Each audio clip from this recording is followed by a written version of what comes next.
All right, welcome everybody to another very exciting edition. We have a end of week show here. We've got the man, the myth, the legend himself. We've got the master foo of crypto, the Burb man coming all the way from Eastern Europe, the party capital of the world.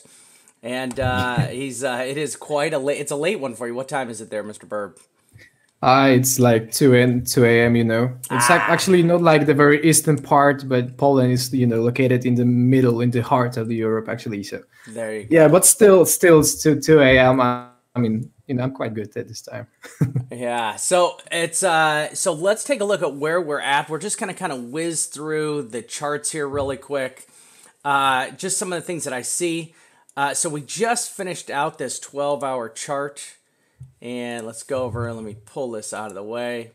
All right, so we have the 12-hour chart is complete. Let's see what happened here, how we ended up.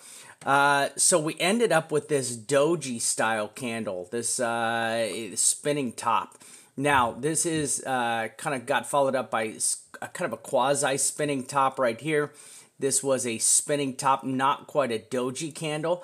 I did post on Twitter just a little while ago that this kind of looked like a bearish setup to me. I really wish this would have closed a little bit more as a... Give me a second. Let me pull this candle up. I really wish this would have closed out a little bit more like this, this bearish setup that you got right here with the green candle and the doji. This is a bearish pattern. So you can see here on the 12-hour, we did get the green candle. Now, this did fall out a little bit.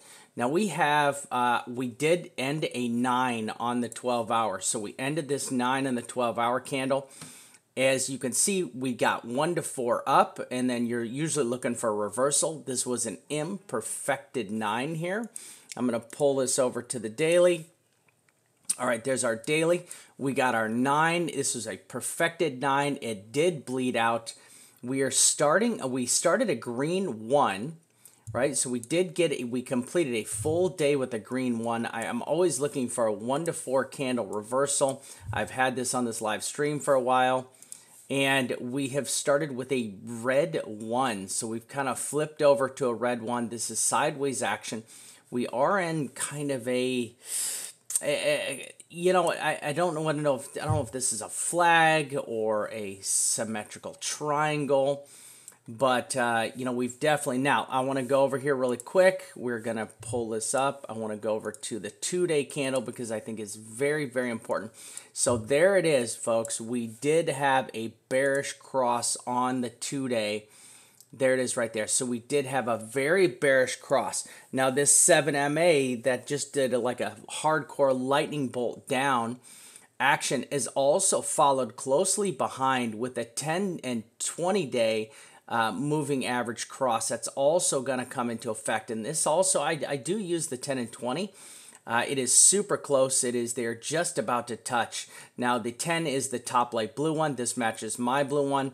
My blue 7MA, and then this 20 is, I have it almost the same color as the 200, so this helps me to understand better for my own general purposes, the blue and the fire, the water and the fire right here. So we are about to make a 10-20 cross. This could happen. If this does fall out, this will cross within the next 2 days, simply because this 10 will get sucked down into this. It doesn't have to wait 2 days to cross over. Also on the 1 day, I believe we had a cross on the 1 day. Let's see what we had here. And yep, sure. Oh, man.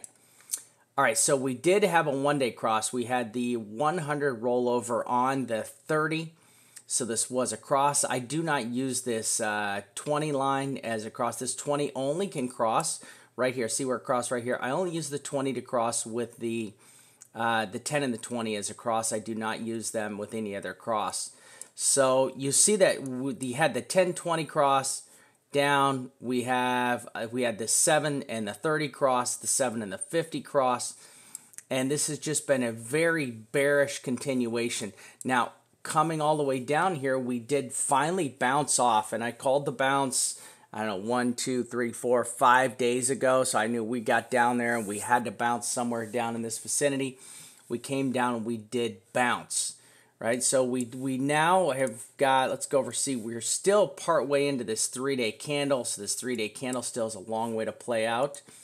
And let's look at the magic over here. All right, so we are on a red 1 that started a brand new red 2. All right, so we are on a red 2. Now, this red 2 has not started trading lower on the daily, but I would expect for this to continue lower. I'm expecting for one more candle to go down to find this low section right here, okay? So I am expecting one more push down before we get a substantial bounce. I'm not really looking for a substantial bounce in this area right here. I am looking for more of a substantial bounce a little bit higher. Let's go ahead, take a look at our RSI on the weekly. It is up really high. Let's take a look at it on the 2-day. So the 2-day is down and we're still low. We're up to the 40 area, so we're about 40. This is where I always tell everybody you got to be careful inside of this middle section here. This is where it gets dangerous. So we did get a bounce off right here on this low section. It came up. Watch out. It is trying to roll back over. I'm going to pull up the daily here. Okay, so here is our daily. All right, we got the rejection off the oversold area. Right, we got it, came up, bounced back down. Now, I'm looking for this type of a skipping pattern to occur here, right? I totally think we're going to get this type of a skipping pattern that's just going to kind of skip along the bottom once or twice before we're going to get an actual bounce out of here. I think we have one more little skip down before this thing moons off. All right, and that can be better seen by a pattern that I recognized over here. So here we are. We've got this pattern of coming down on the 12-hour, and we like to test it twice. Every time we come down here, this area likes to be tested twice, right? So we came down the first time, came up, came down another time, right? Now we're up. So you see 1, 2, come up, drop back down. So, right, so we tested it twice. Now we've pulled out of it. Higher RSI, lower price action, okay? So this is what I'm looking for here. Higher RSI with a lower price action to finally pull us out of this. Now this doesn't have to drop all the way back down here. It can just come down and touch this 30 on the 12-hour and then give us a rocket out. That would give us this last little dip down here where, you know, it could be up to 1,000-point dip right here. And this would give us, what I would look at is, okay, another where we have to stop, pause, and figure out where we're going to go from here, because I don't really think that we're going to rocket up right here, because we're going up into a lot of resistance. You know, you're going up into this, you're going up into a brand new bear cross, possibly 2 of them on there on the 2-day, which is very substantial. And then we have the 1-day, okay? So now let's see if Burb can bring up his charts. I would love to have the man go through his charts really quick here for you. Let's see if we can get his charts. Yeah, sure.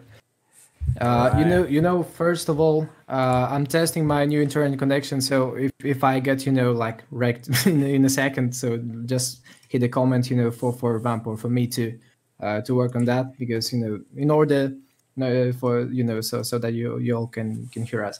I don't know. I bet you. I hope you do see my. Yep. We can see it. Yep. We got it. We're good. And yeah, these are the very ones that I'm posting and updating, you know, on my Twitter profile. And this actually went kind of like expected, and as I was kind of writing, you know, and projecting my previous tweets.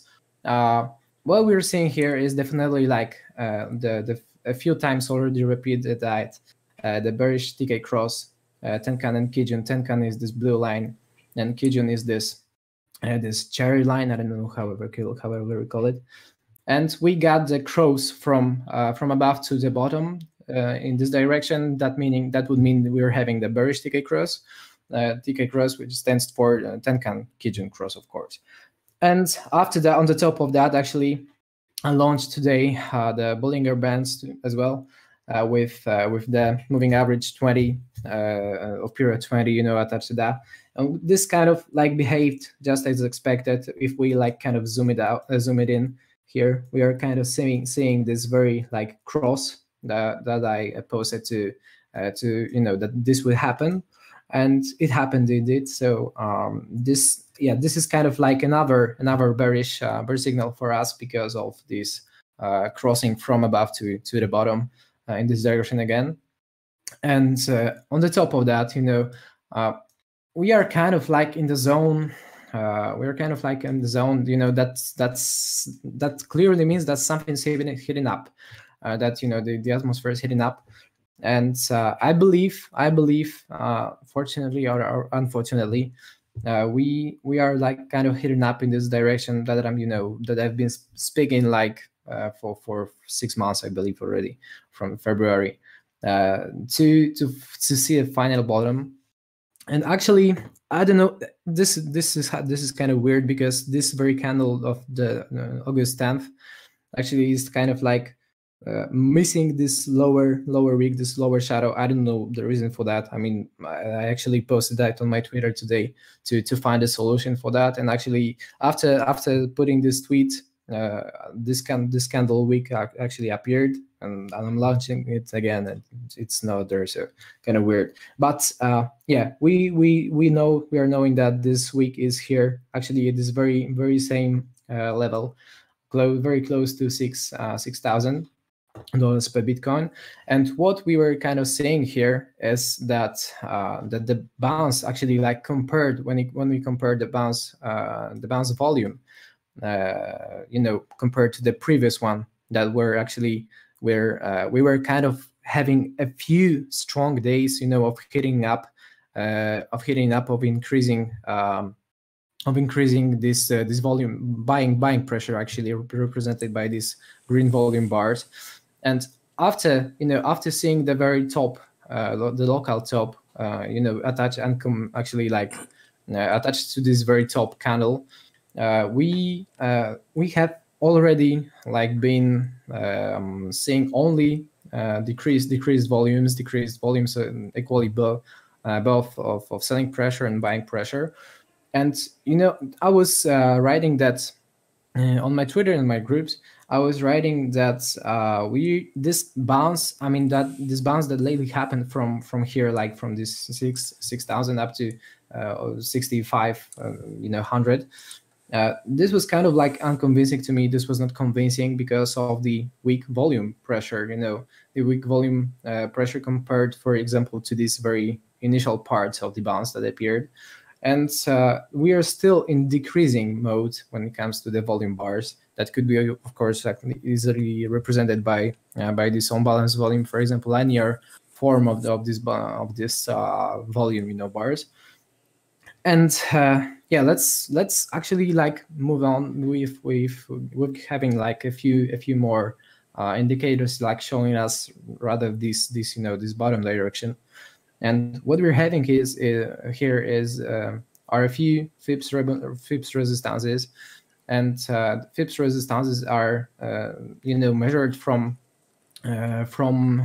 these were actually taken from the 4-hour chart with candles. And so if we get the 4-hour candles and see the FIPS resistances measured from local swing high to local swing low, like candle formations, then we will receive a few levels. And of course, these 3 red lines are not the only ones that appeared, but I like kind of give it a hidden form, to not to blur the vision here. And what we're having here as well is like measuring in the opposite direction, like from the swing low to the swing high.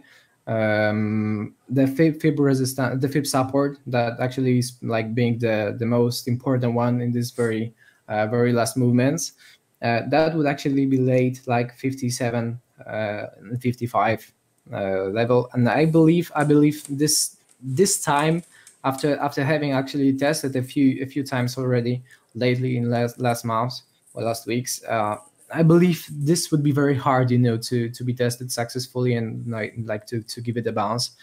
And because, you know, after having, I mean, the more times actually the resistance, the support, for example, is being tested, actually the higher are chances, you know, to break through that. I mean, in most examples at least. And yeah, we're what we're having actually this what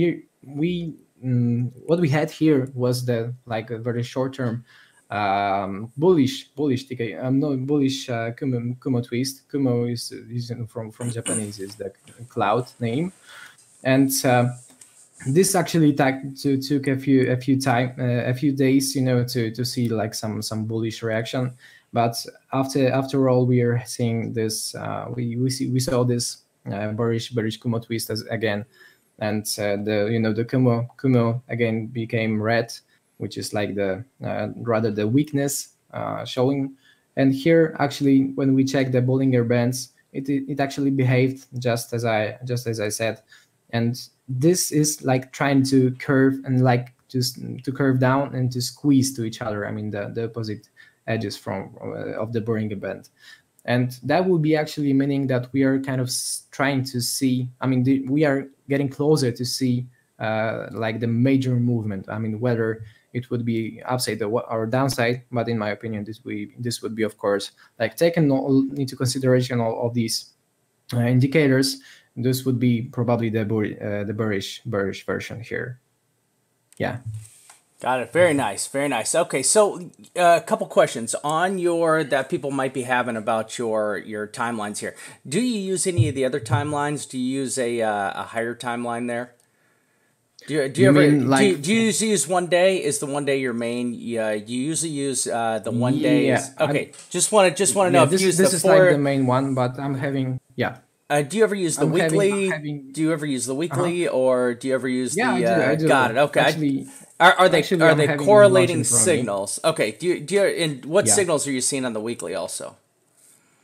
It's kind of very, very similar because, you know, all the, like when we are having this moving average, you know, this with this Bollinger Band attached, we are kind of seeing that this compared to the previous levels, actually compared to, I don't know, let's take this 18th of June, we are kind of seeing that these Bollinger Bands, I mean, the opposite edges were where, you know, the distance between them was like bigger. Here we're kind of seeing this in this very point, we are kind of seeing this starting to squeeze, the Bollinger Bands starting to squeeze. On the top of that, actually, or actually, should I say, you know, at the bottom of that, here we're having like our weekly close, just under the Tenkan, the blue line of the Ichimoku setup, and this is of course like the bearish setup as well. You know, this is kind of like showing me like having such strong, I believe, supports at this 5,700 and below. You know, when I switch to daily, for example, I'm having some like highlighted this rectangle, these levels, price zones from 5,100 up to 5,400, almost 55, and this would be definitely the next stop. You know, just to see if the you know, the price of 5,800 or 57, 50, 55 like support is like will be broken.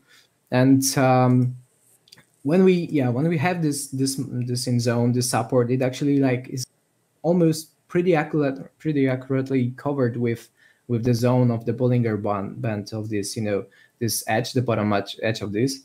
And we are seeing like the kind of, you know, for me, this weekly like closed in the spinning top, you know, showing the spinning top in actually like closing with the bearish sign because of the black pattern, black candle here. But I believe what we would be looking at in next days, in next week at least, would be probably these levels to test this Bollinger Band, lower edge. That would be actually like connected and you know, combined with the support zone given on this daily here. Yeah, this is how I see that. Nice. All right, perfect. So let's go ahead and we're gonna take a look at. All right, we're gonna bring my chart back up.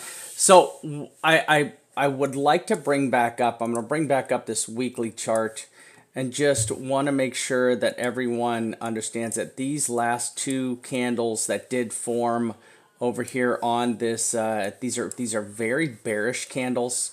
Right, there's nothing bullish about these. When I do see this brand new number one, red one that formed here, I do not see anything bullish about this candle on the weekly.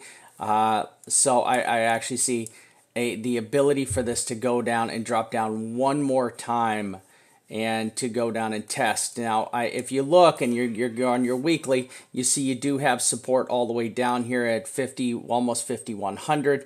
Now, this is moving up slowly, so this would just keep putting up.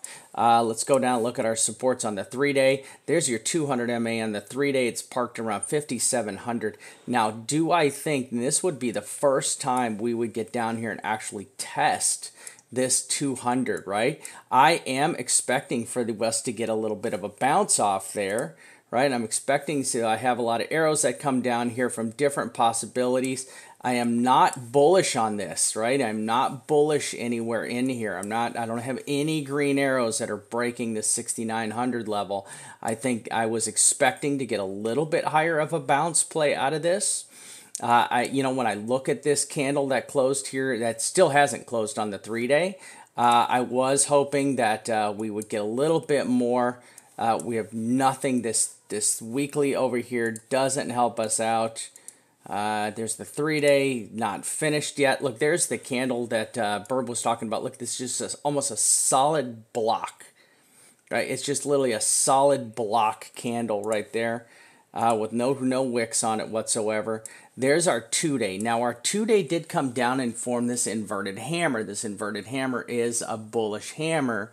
It's a bullish candle. We did then bounce off of this, right? So we came down and bounced off this. Now, we did finish off a spinning top, right? So to me, this is two bullish candles in a row.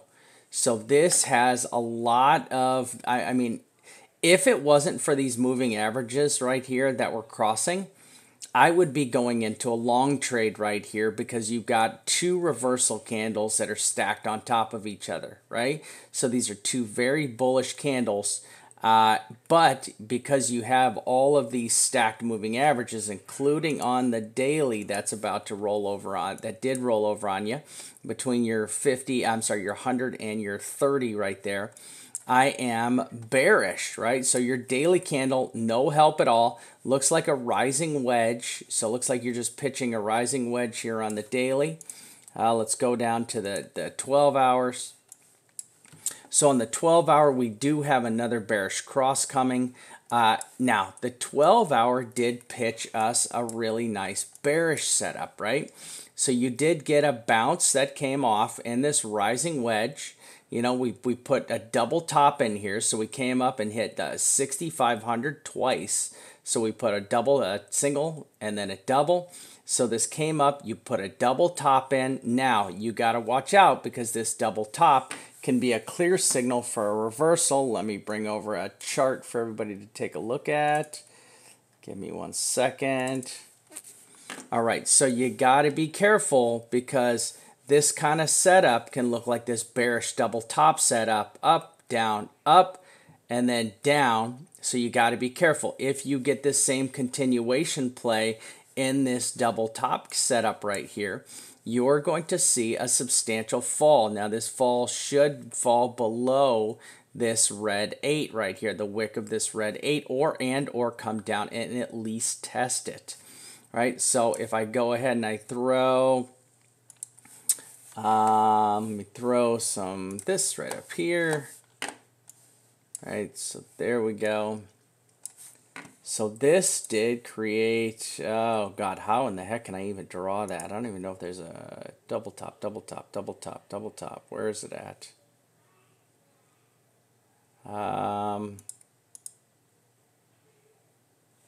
Boy.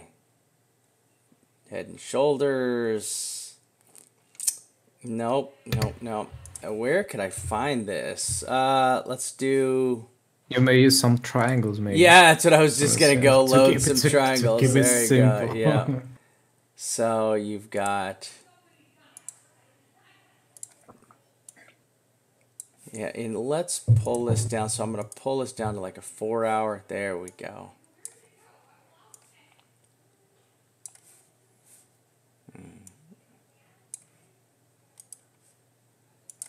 Clone. Got it. See? So there you have this double top pattern that just played out, right? Now we tested this double top twice and we got rejected both times. And you can see we've been rejected multiple times from right in this same area. So if you go ahead, you just strike this right across right there. So you can see you have a lot of confluence right in there, in right inside of this area, right? Body, body, body, body, wick, and then you've got all these wicks. You've got a lot of confluence right up in this area of resistance, and this is going to be, this is where one of my resistance lines is. And, right there, it's 65 and change, 65.18, 65.31. So you see we've got this double top that formed out right here. I just want everybody to be really careful. And then if you start to slap some lines on this thing, you start to go over and slap some trend lines on this, right? You start to get something that looks like this, right? So there you go. All right. So now this is an ascending triangle, right? So you did get an ascending triangle that came out of this. So this actually is a bullish pattern if you look at the larger triangle pattern that's playing out right here, because this is an ascending, this is a bullish. Hold on a second. Wait. Okay, let's bring that up. Yeah, not a bullish pennant.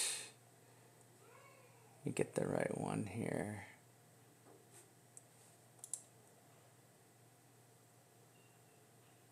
And I'm trying to find the right image for this here. Yeah, I believe it's a standing triangle if you're looking for that. Yeah. I'm trying to find the right. Yeah.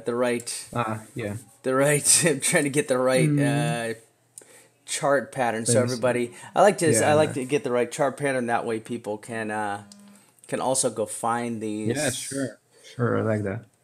One thing I do is I send all these out to all the members. So every time we get a member that joins, I send them a whole big cheat sheet kind of a thing. And yeah, that's great. Let me find this. Come on, pattern. Where are you at? All right, here we go. Got it. All right. So there you go. So you get this. Here it is. This is this pattern you're seeing right here play out, right? This triangle. You've got this sloped edge, the bottom. You've then got the top that's flat right there.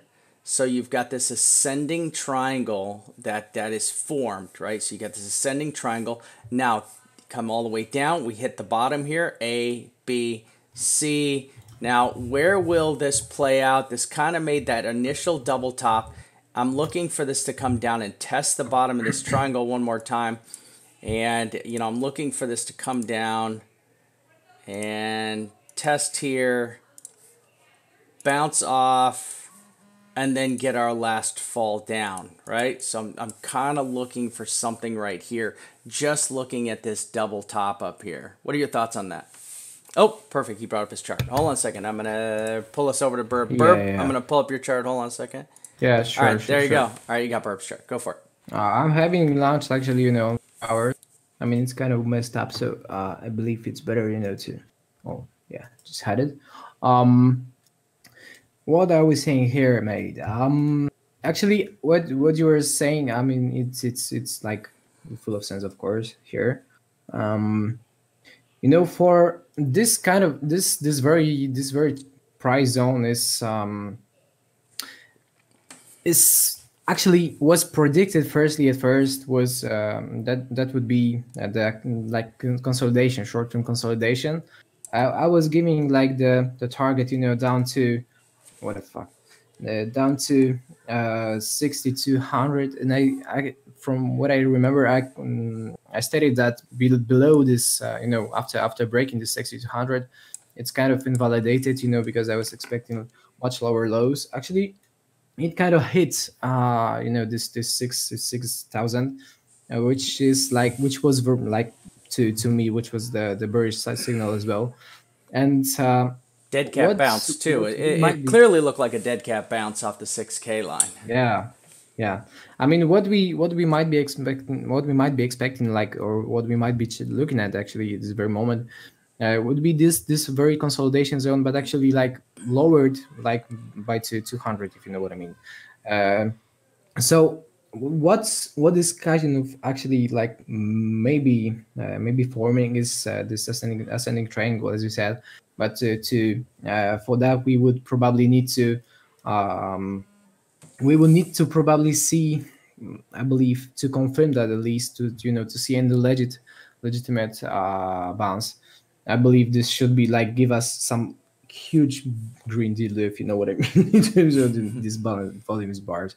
And actually it hasn't appeared yet, which is like bearish signal to me as well, because as you may know, all when we are seeing kind of the bounce, and the bounce is you know, is connected with a lower volume bar, or that will be represented by lows, by new lows, you know, for the OBV, on balance volume indicator. That would probably mean that the bounce is actually like running out of steam, that the bounce would be actually doomed to you know, to see the fake out. So what I'm seeing here, you know, apart from that, I mean, you know, apart from this very fact of being under the Kumo, under the QG cloud, which is of course this bearish signals, I mean, itself. But what we might be checking and looking, I believe this would cover, like, this would be covered in my tweets and analysis, like probably next days. I believe here we're trying to get some confluence here of you know, moving average 20 period, Tenkan Sen and Kijun Sen, you know, of Ichimoku setup. And what we are seeing is this confluence like getting tighter and tighter to give a cross finally. And what I'm actually expecting would be to see the next closest, I mean, at least for these 4 hours, just below these three, you know, confluence lines. And if this happens, actually this, and if this, you know, this low of previous 4 hour candle would be of the spinning top black one, would be hit with new low. And that would actually, like, if by occasion this would hit a new low, you know, compared to this 6200 and or 60, you know, 6160, or I don't know, this would be probably another like another bearish signal to me. I mean, gosh, I'm not, you know, I'm not this biased, you know, to see, you know, only bearish versions here.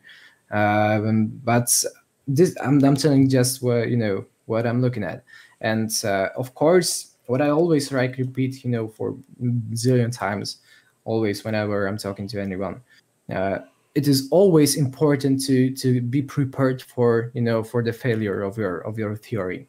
And for this reason, there are a few options actually. First would be, you know, when you are uncertain about the trade, actually, and it may be not worth, you know, opening that. I mean, the more not worth it. I mean, the more actually, the less time you're having to control that. I mean, because the trader depends, of course, on what profile of your trading, I mean, it is, whether you're a day trader or investor, or, you know, or just leave it alone for a year and to come back as a kind of investor.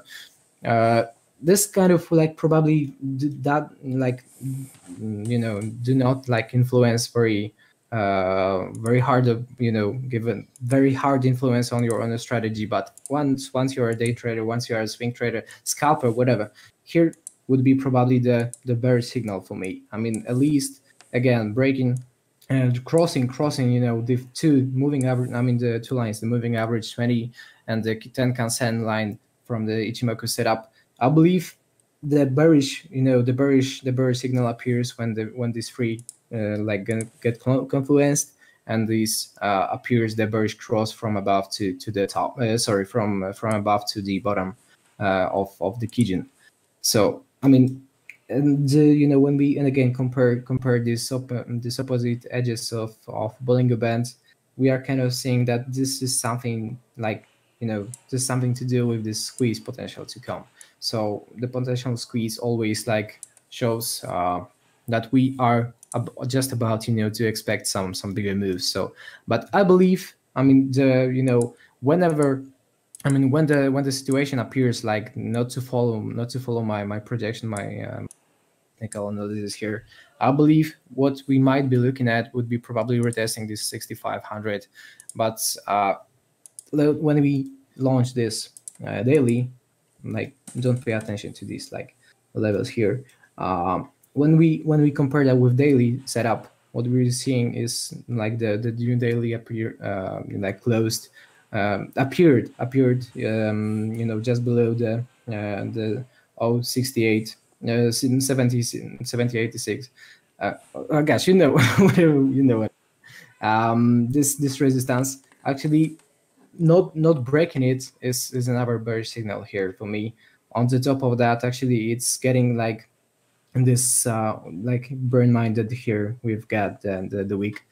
We are kind of seeing like this short kind of consolidation, but I would call it more like a, you know, like a bearish pennant probably, or bearish flag that would probably be reflected with or by this trend continuation here, I believe. On the top of that, if you like kind of zoom it out, what we're seeing on what we are expecting and looking at for the last couple months might be at least this falling wedge here pattern, and we are kind of in the middle of nowhere here. Like when we compare like this upper trend and lower trend of this falling wedge, we're kind of in the middle of nowhere, as I'm saying, actually in the very middle of strong resistances here by Fibonacci, you know, dictated.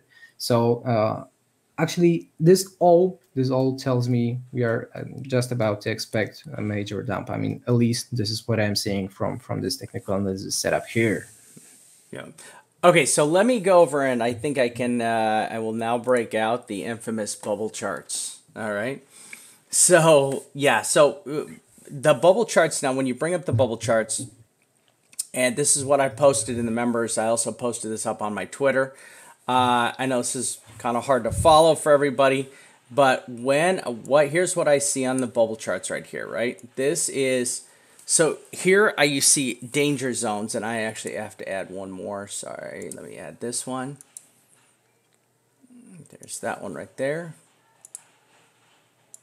And there is one more right here.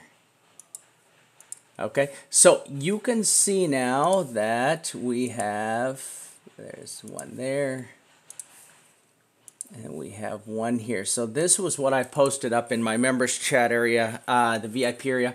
So here you see we have this, the line that's running up. You have the MACD that is moving up, while the price action is actually not. So your price action is very limited. And look at how far this MACD line has gone. So this MACD line has made a hell of a run, right? This MACD line has made a massive run.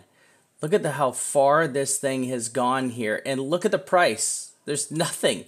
The price has not moved at all. Like, right? You're talking a couple hundred points, and this MACD is practically halfway back up here, and it's making a hell of a run.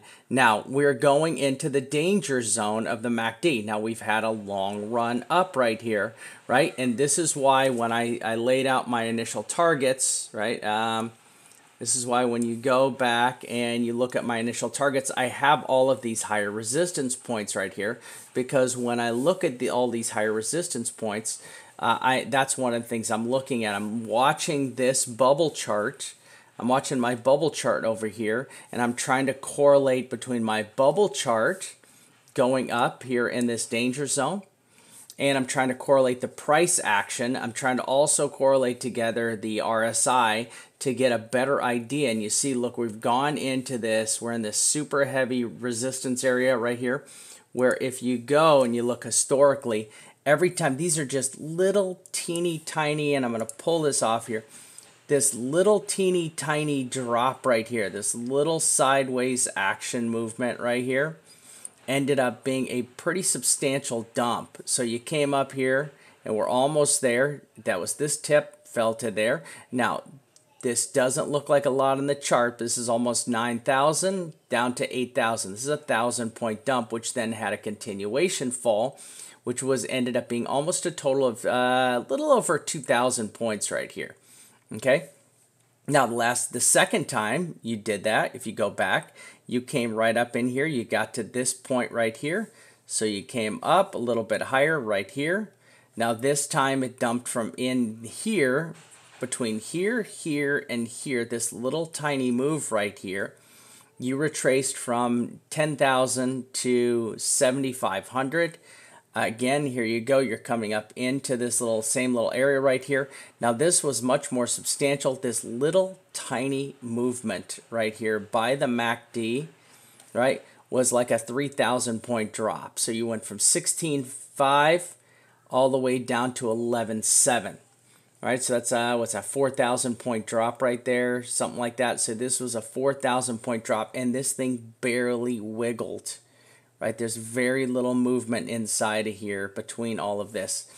So when I do bring my danger zone back up, and I tried to label all these for the members, right, is you are going into a very critical place right here with the RSI. I'm sorry, with the MACD. So this MACD is running up into some super dangerous area, and we've just been watching this run up. We're super, super, super close. Now, excuse me, you've got to watch out because this will run over and then it'll fold down.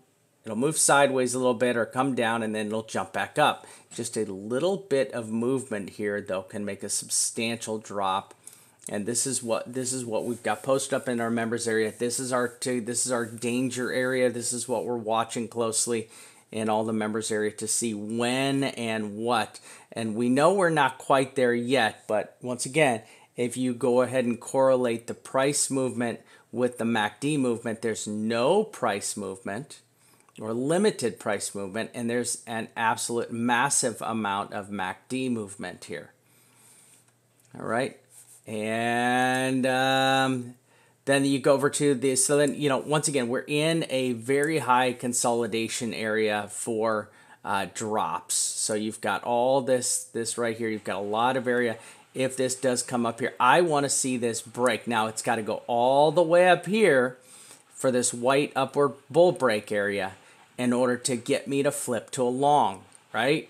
And this is kind of my 6,900 area up here. This is what I'm thinking, 6,900. But, only time will tell. So when we get up here, all the members, we will be ready. Just like the Burb says, you got to be ready. You know when to jump out of your trade and to just, and to flip over from going from a negative trade to a positive trade. And this is kind of why we've got things stacked up the way they are. Let me find my last thing. Hold on a second. Where is this? Where are you? Where'd you go? All right, there it is. All right. So on my two charts, this is kind of where I have. So I said, hey, load scalps here. So we loaded some shorts here, right? Then we're going to add to our shorts right here. And and here's kind of where you got to have your stop loss ready up here at 6,900. So my stop loss is up here. Now I am still in a short. I'm still in a huge short. It's from 7,600 and something. I posted it like a week ago. I dumped out half of it. I've still got half left. I am actually looking to start loading shorts again for this drop. I've just been back from a trip and I'm too damn lazy to do it. I posted up that we had this flag forming right here, and there you can see we have a flag forming. This is also a rising wedge and a flag, so let's watch out for this to drop out of here. A lot of bullish signs, a lot of bearish signs here, and I don't see a lot of bullish signs. There's no bullish signs for me, or very few bullish signs for me at the moment, okay? Burb, thoughts? Yeah. Any final thoughts? Actually, it seems that we like all the time fully covered. So actually, actually, what I would be expected would be to say almost the same. Yeah, because in our group, in our Discord, it's always about diversification, and I mean diversification in terms of for example, entering the margin trade. And what I always repeat is that that it's always worth to split your orders into at least, let's say, like at least two, of course, but like mostly 3 or 4. And when we are kind of like, as I'm saying, in the middle of nowhere, I would call it this way. I mean, despite being at the very like kind of support zone that I call like the weak one, and like these all reasons combined actually gave me the signal, the proof that we might be kind of like hitting up with some orders, for short scalping, as well as scalping on the shorting basis. Let's go this way, and we are actually fine with loading, at these levels that you said yourself. And actually, I covered that fully. And for example, what I would do would be to split your position. Of course, remember not to diversify that, but I would split these probably for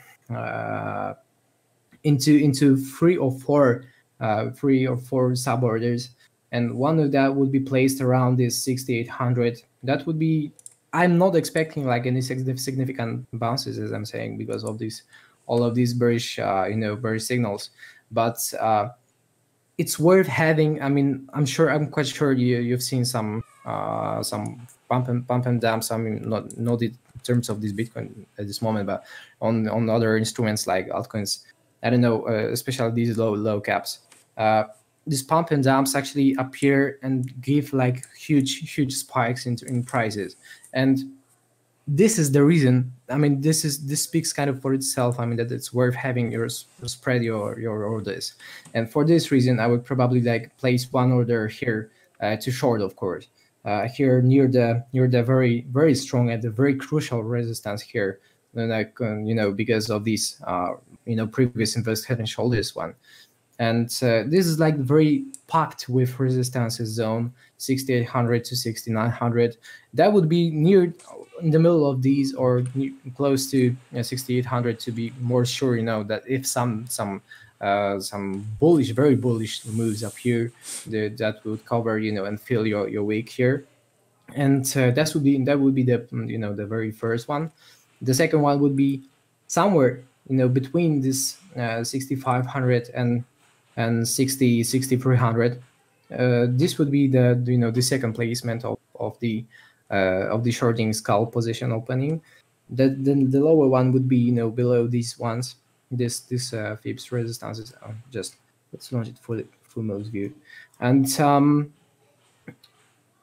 would probably the most packed, of course, the most packed would be to keep it like the best weighted average of your of your entry position would be probably located near this higher resistances, or close to this one. I mean, to be like less risk taker here. And yeah, I mean, this is kind of like covered by what Worm says about the short load up, and this is kind of speaks for itself. I mean, we both totally match that, so I believe it's good to to compare that, but we're just saying almost the same.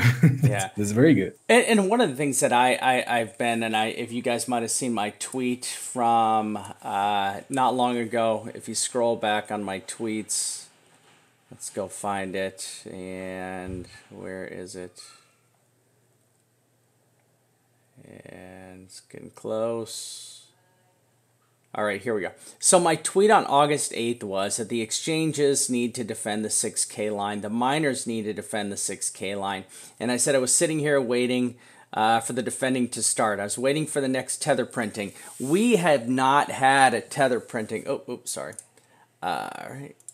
Now, we have not had a tether printing for quite some time, right? We have not had a tether printing since what was it, the last time we were down here at the 6K region, right? If you remember, and it was 700 million tether that was moved or printed or whatever. Say it's irrelevant. There was a tether announcement, right? And we just had a 50 million movement or printing tether announcement.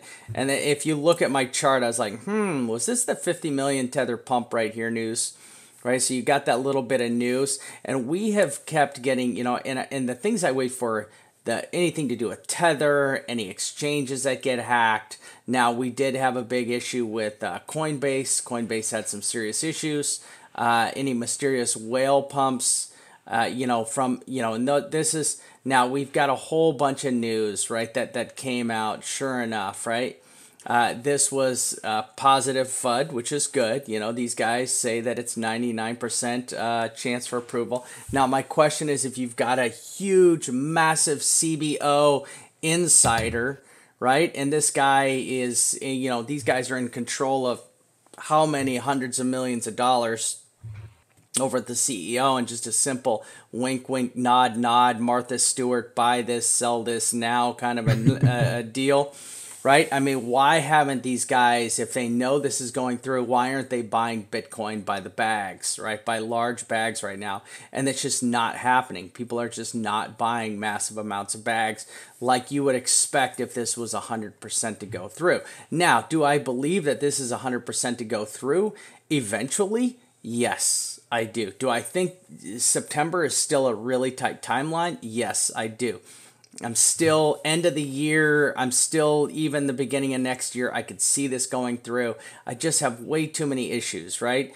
Then here we had, this was the next piece of news that came out right after. I mean, we barely had any crazy news, or we get it all at one time right after I make a post. So here you go. Coinbase, of course, which is an absolute nightmare. And Coinbase is just a horrific. Then you got this hilarious article that came out not much longer by Binance CEO saying that they do not wink accept payment to launch shitcoins on their exchange. Right? Of course, there's no shitcoins on Binance, none at all, and they've never taken $1. Wink, wink. Okay, sure. So too many winks, mate. Yeah, too many winks. Yeah. So then you had this news that just came out. This was August 11th. There's the date down there, the time. So you had this 50 million tethers that were moved, printed, sent, something like that. And now I think this is possibly where we got that little bump from. Now, this is also one of the reasons that I am also expecting a pop here, is because I know that this line is heavily defended. If you look right here, we came down, we kissed, and I called this. I said, hey, watch out. This is a dead cat bounce. Right? And sure enough, this is what happened. We got a dead cat bounce out of here. Now, how high can this dead cat bounce go? This was where I said, hey, you got a lot of resistance above here, just like Burb says, and this is something I haven't been watching. Burb is watching the volume. I have not had my eyes on the volume bar, and that's a good setup right there that he's looking at, keeping an eye on this volume bar. Now, we see a lot of sideways movement here, and I expect this to maybe move sideways a little bit more before this does fall out. Go ahead, Burb. What do you got? You actually, I love how you mentioned. Oh, I lost you. Actually, go ahead. There you go. Yeah. Can you hear me? Yep, you're good. Yeah, great.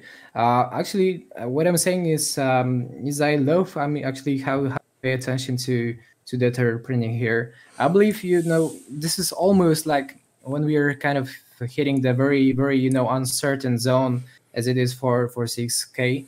This is like very weird confluence, that the media like starts saying, and start pumping news about, as I'm saying, this terror printing or whatever, this CBO, just listing or whatever it is. Actually, I'm quite sure they make sure that this comes in the right time. So, for example, for when there are left, actually, like not this like high numbers of traders compared to the very tops of the market, as 6 months ago, previously 6 months back.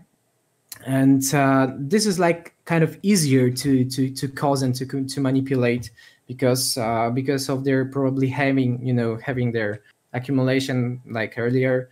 I mean, like such bigger players, whales, let's call it whales, when they accumulated the very bottoms, and wait, actually, in some, I don't know, kind of maybe hidden agreement, I don't know, with some media insights, and they like to cause some pumps with a proper order book setup. And this is possible. I mean, what we are saying with probably is that we are kind of like discussing what's to be seen on the very technical analysis here basis. But always, as I'm saying, and this is like another reason to keep your mind open in terms of the bias, not being biased fully, just spreading like diversifying your thoughts over the bullish and bearish markets almost equally. Just this is like very kind of unexpected, to see, for example, this tether printing. I mean, there are actually almost like zero people, to know that, besides, apart from the very sender and receiver of the tethers. And this is kind of like surprising me and surprising us all at the very crucial zones as we are being at this very moment in terms of price of Bitcoin. And I wouldn't be surprised as to see a bounce be caused by the tether printing. I actually kind of forget about this issue, but it's possible. It's kind of happening cyclic wise, and I wouldn't be surprised at all to see like this dead can bounce, reaching probably 6,800 or even 7K. But I wouldn't call it any reversal probably. And on the top of that, I believe this is the reason for keeping tight stops on your positions. I mean, the higher leverage, of course, the tighter stops. Don't you ever forget about setting stops when playing margin, and especially these biggest leverages. I mean, this is a killer. When playing margin itself is like on leverage is killing fun. But I mean, it's a fun, not killing fun, but the fun like that could kill you, if you know what I mean. That's right. But and if we add on the top of that, if we are adding like even bigger emotions, even bigger leverages, I mean, this is kind of like on our risk. Not the best for our risk like risk setup, reward. risk approach, if Yeah. No. So this is the reason to keep it open-minded, to set stops always and ever, especially in margin trading, but be prepared for both scenarios. And to me the one that I'm focusing more, of course, is the bearish one, to see the final bottom, which I'm asking, which I'm being asked all the time, what would be the final bottom. For me, it is 3.6 up to 4.5, the final bottom. I don't know if it happens. I mean, this is like the confluence again for very many technical reasons here. And I wouldn't be surprised to see very fast. I mean, with that would probably, and if that happens, after all, it would probably mean the pure reversal to come, and we can start like more certain accumulation there at the bottoms to be happy and satisfied when the bullish market appears, and it surely will appear. Yep. No, I agree. All right, so let's move along to a little bit more news. We had my buddy Trading Room over here post up this great thing on the SEC and the VanEx SolidX ETF. And this is, as I was reading this, so I'm reading the whole article. He said, you know, a lot of people wondered what the physical, the Bitcoins being the physical purchase of the Bitcoin. So here, if you read through this, it clearly says that yes, they will be buying the actual physical Bitcoin. They will hold it and store it. Then at the end of the transaction, they will go ahead and they will decide whether to, you know, how to dispose of it, whether whatever it is. But the part that really cracked me up in this was the funny part that cracks me up is all the fees that were buried into this. I mean, all this thing said, and he posted another one. Here it is right here, use of proceeds. So if you read this one, it says number one, Bitcoin is sold for cash, or until Bitcoin is sold for cash.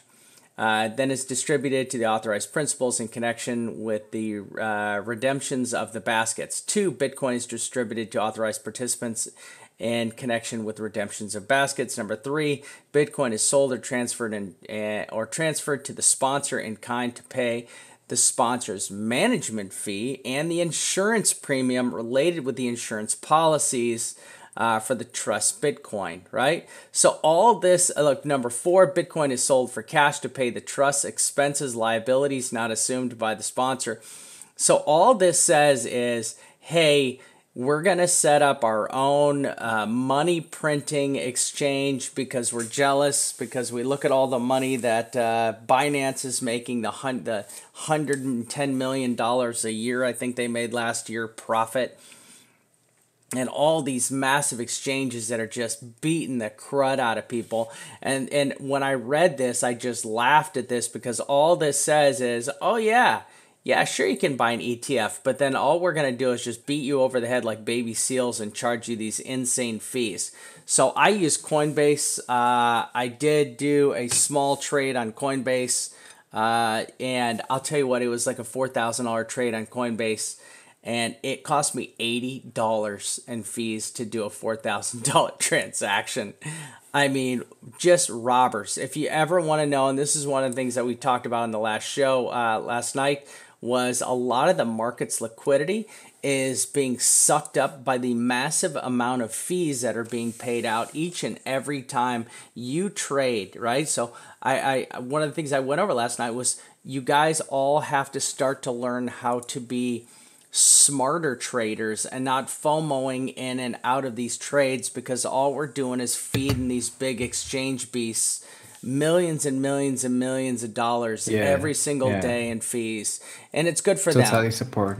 Yeah, and this is why they're defending this. They're defending this 6,000. There is a psychological value to the 6,000 line, okay? And breaking this psychological barrier, right? There's the people who are holders, the people who have been holding, and I pulled up just an absolute hilarious meme today. Don't judge me. I will share this, right? So this there you go. Check out that meme, right? And I will be the one, mate. So, you know, here you have this hilarious. I mean, this is us. This is all of us right here, right? And can you imagine the psychology of what would happen if we substantially broke this 6,000 and got down and touched the $5,000 area, even got down and poked the $40,000, $4,000 area? You know, you have people who have been holding and continue to hold and have this faith in their altcoins. I'm not necessarily saying Bitcoin, but in their altcoins. And these altcoins, and, you know, we'll just kind of scroll through here real quick. Here's my Ethereum chart. You see my Ethereum chart, same thing, came out, the same kind of rising wedge right here, ascending triangle pattern. Now, I was hoping for a little bit more of a bounce before this thing falls out, but my low, right, my next target for Ethereum is, $276, right? You go over to You go over here to EOS. I mean, look at EOS. Came down, perfected 9, started a green 1. You usually get 1 to 4 candles of reversal. This is extremely weak right here, right? We've just tested this $5 area. It's been tested 1, 2, 3, 4, 5 times, right? We've tested this $5 area 5 times. I'm telling you, it will not hold again.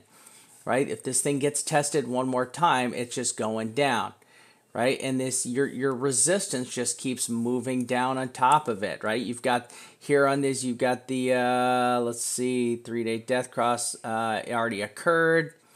The weekly death cross. All right, so let's go over. We're gonna pull up our weekly here, and there it is. So you have a weekly death cross on EOS. So you have a confirmed weekly death cross on EOS. This is not good.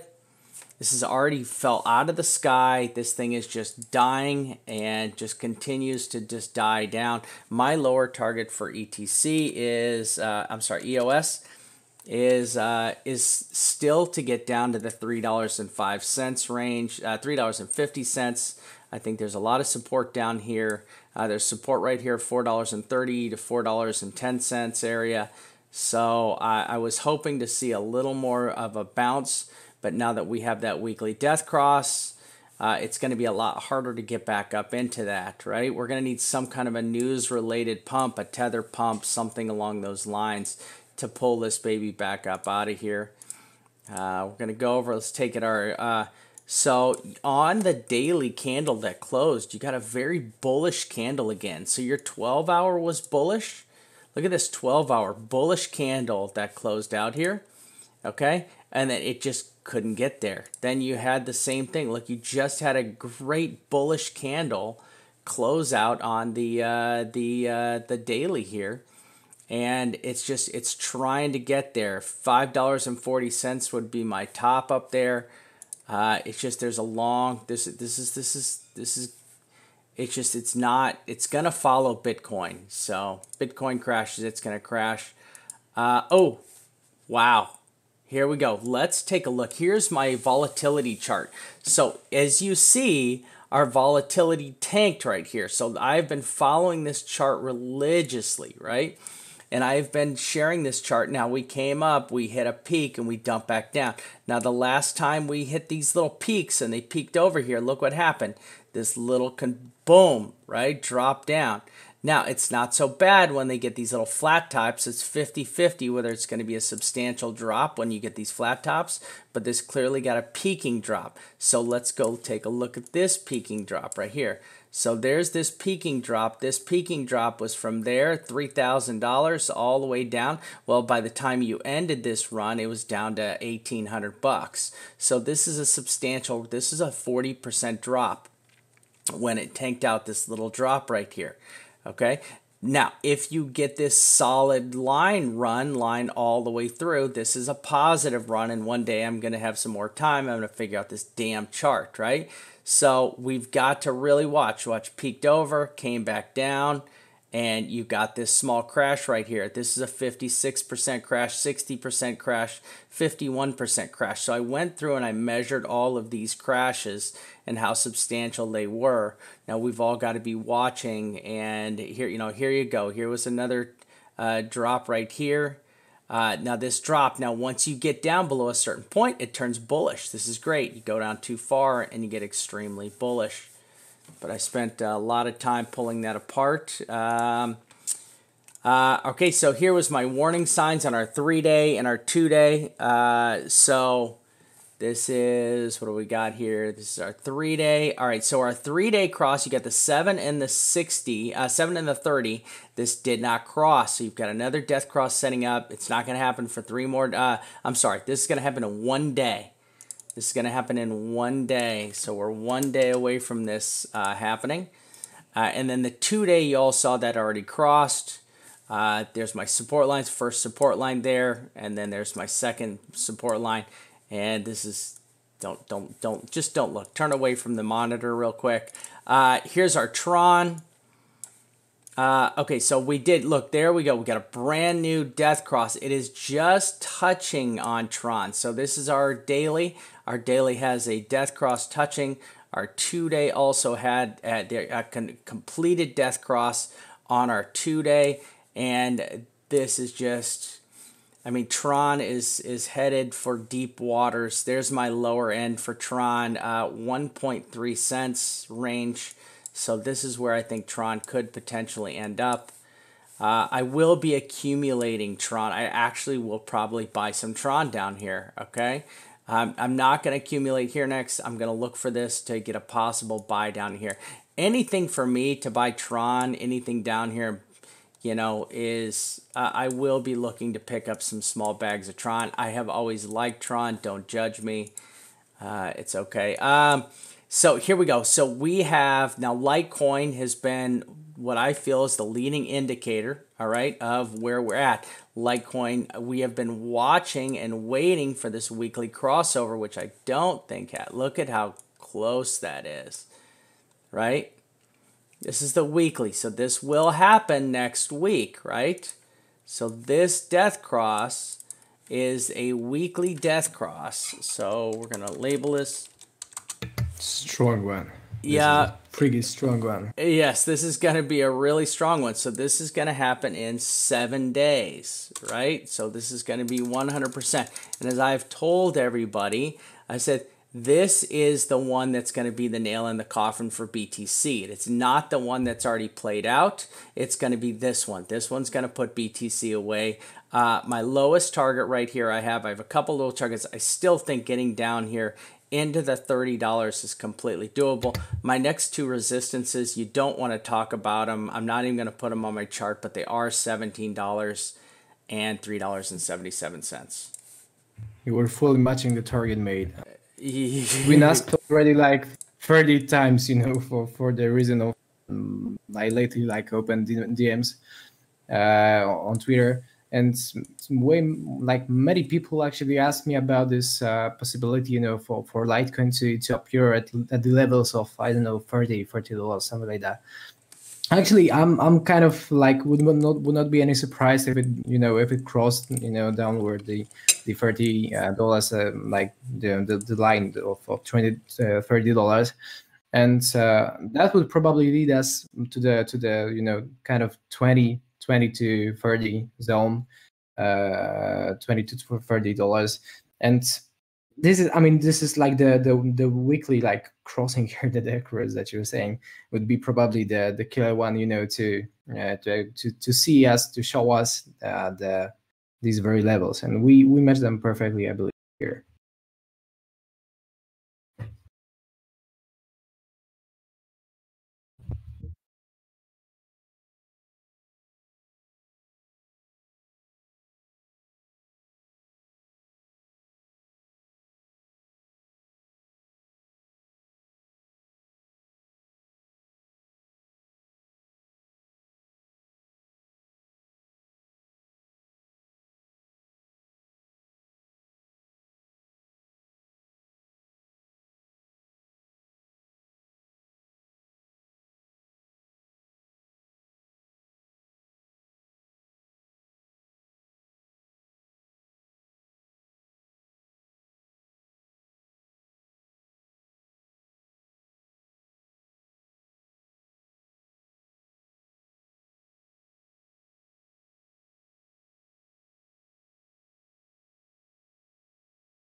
Actually, no.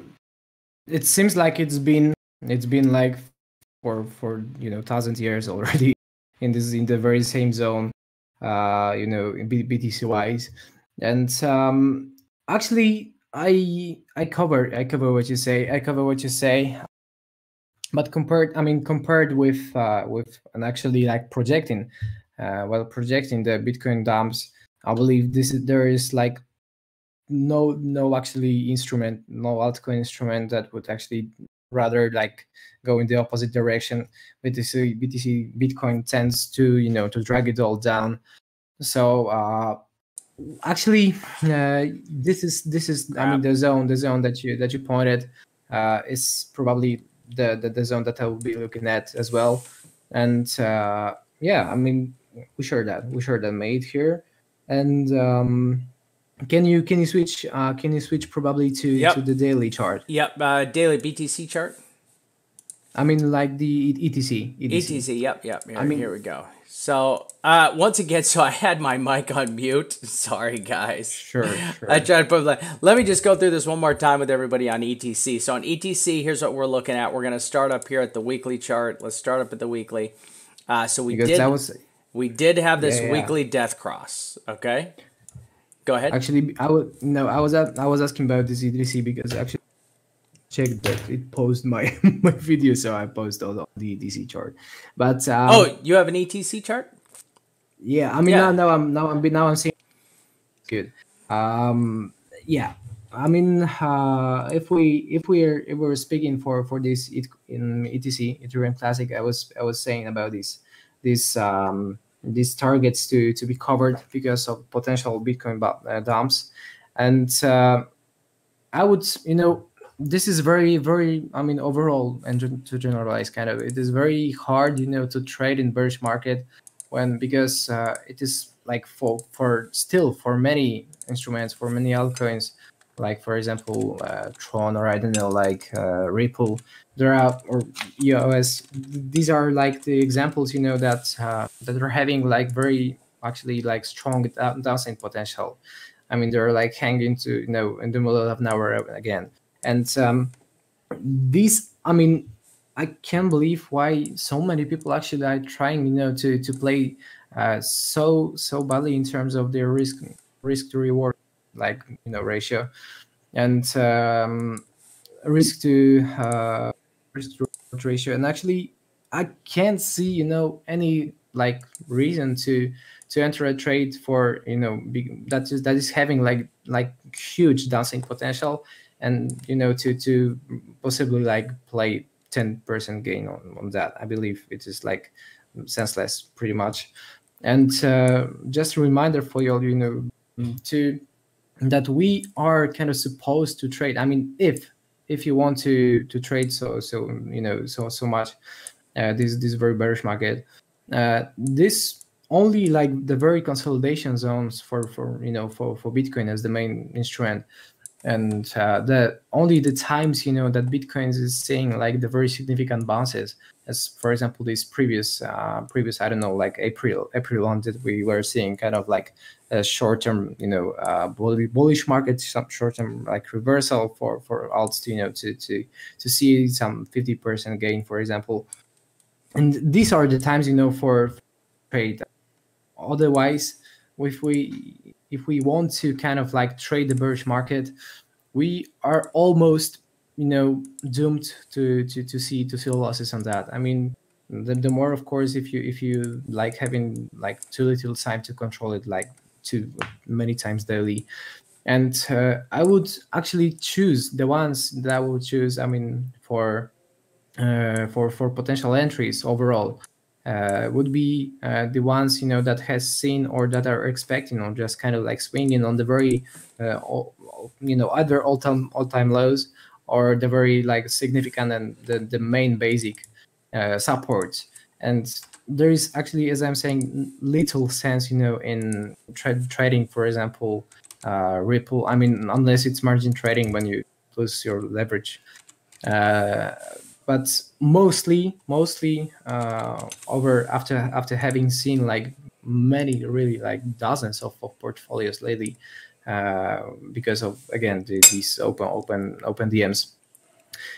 We were kind of working on suggestions for, to take portfolios, and I must say, people like tend too much to back hold all of that. It's important to cut losses whenever, I mean, maybe not whenever they appear, but just to have your own strategy. Whether you're playing, I don't know, Ichimoku as I do, or you play like moving averages, crosses, or you play supports, resistances, simple play with Fibonacci, whatever you play. I mean, try to stick to that. I mean, and if the, the bull buy signal does not appear, I would not like force the trade to be entered, with having like little confirmation while being in the very bearish market. So this is like more general suggestion, because it just kind of came to my mind, because I was asked like 100 times about it lately. And yeah, just a reminder for you, my DMs are still open for next couple of days. So if you want to make use of that, I mean, I'm open for you. I will try to help you as much as I can, of course. Yeah, dude, the community really appreciates that, Burb. Congratulations too on 30,000 followers on Twitter. That's a hell of an accomplishment. Thanks, mate. Yeah, thanks, mate. I actually, I wouldn't be surprised if you followed that pretty quickly. So I believe I would be the one to congratulate you. I'll tell you what, if this is a bull market, we'd probably both have 100,000 by now, right? Hopefully. Yeah, Hopefully. we're both waiting for the bull market just for our Twitter following only. Not worried about the money. We just want to see our Twitter followings moon. Okay. Just to prove that a lot of the guys who have 100,000 followers, that they got it during the honeymoon phase, I would like to call it, right? So we're gonna break this down one more time. I'm just gonna run back. Tron.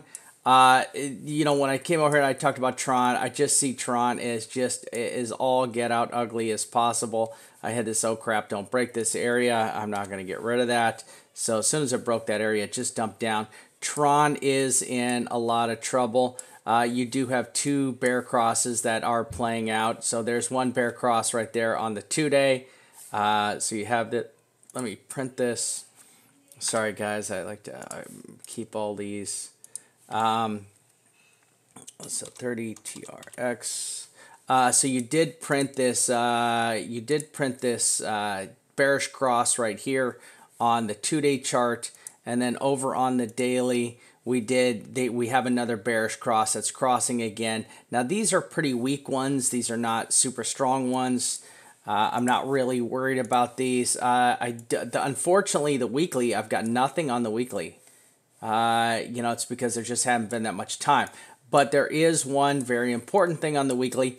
We have closed a brand new weekly candle, the lowest of the low. It has never closed this low. In all the time in the last year. So this goes back to January, where we got this, just an amazing pump up here, and we have made a new historic low here with Tron. There's really nothing left here. I tried to throw up a little thing yesterday. I said, okay, so this is for last support. So I put this up yesterday. I'm like, last support, there it is. Train's leaving the station, and it fell through it, right? So Tron is trekking to go substantially lower. Now, the great thing about Tron, it is an amazing pump and dump coin. If you want to play with the Chinese whales, this coin is a lot of fun to play some pump and dumps with. You got to be on it. So I just might, I would go get a Chinese holiday calendar, and that's honestly how I would play this. Anytime you come near a Chinese holiday, I would wait and accumulate. As soon as the holiday gets over, it usually pumps, and it's kind of pumps and dumps on the Chinese holiday calendars. That's something, just a little piece of Tron advice that I've learned over my time trading Tron. EOS. So we had EOS daily printed out this really good bullish candle. EOS, you know, trying, right? Trying. But now you have this weekly. So you did print this weekly bearish cross. Now this is a very dangerous cross right here, right? This is a strong cross, right? This is ugly. This is a strong cross right here. There's nothing pretty about this one. This one is just an ugly cross, right? So I'm going to save this. And, oh. Yeah, let's do, it's just 31. So that was, this EOS, right? Yeah, EOS, yeah. 2EOS. So we did print up this really ugly EOS weekly cross. I had hopes that this thing would come back up a little higher. Those hopes are dying. They're dying. So my hopeism is quickly fading for a substantial bounce here because of the death cross. Now, if it did get a cross, this would just be an accumulation for shorts and a dump. All right, everybody. I think that we're good. I think we've had, what are we going? Hour and a half. We're gonna take a couple questions. Let's take we'll take 1 or 2 questions from people, and then we're gonna call it a night. Anybody? Any questions? Anybody got any questions? We'll give you a few minutes. Yeah, in the meantime, may just switch me for the screen. Oh, yep. Hold on 1 second. Hold on. Let me go. Sure. I just want to share and just to remind you. Let me know if it's on. There you go. You're good. Okay. What you should be looking at is crypto campus to be held in October this year, and me myself included, and Chartvamp. I mean, too many like great guys. We are gonna hit there to help you all in trading cryptocurrencies and to teach you to be your tutors, to be your speakers. And I would totally like not hesitate even a second, to whether it's worth it or not to hit the place. I believe it's a great occasion, great opportunity to meet us all live in real life. I would like gladly shake your hands. Say hello to you, just to have some small talks as well. I mean, this is like, I believe this is like the best opportunity to be having in October, and of this up to the end of the year. Probably I'm not seeing like any comparable there. I mean, this is a great project. We are being in a very still contact with all the organizers, and we are. I'm personally, I can wait. Really, I'm so really excited, to be part of that. And so I wanted October. I wanted in October now. So just if we could, switch to October, that would be great. And just a reminder as well. I'm having some discounts, for with Reflink for World Crypto Conference to be held a few days just after the crypto campus that will be heading there with Vamp, of course, to Vegas.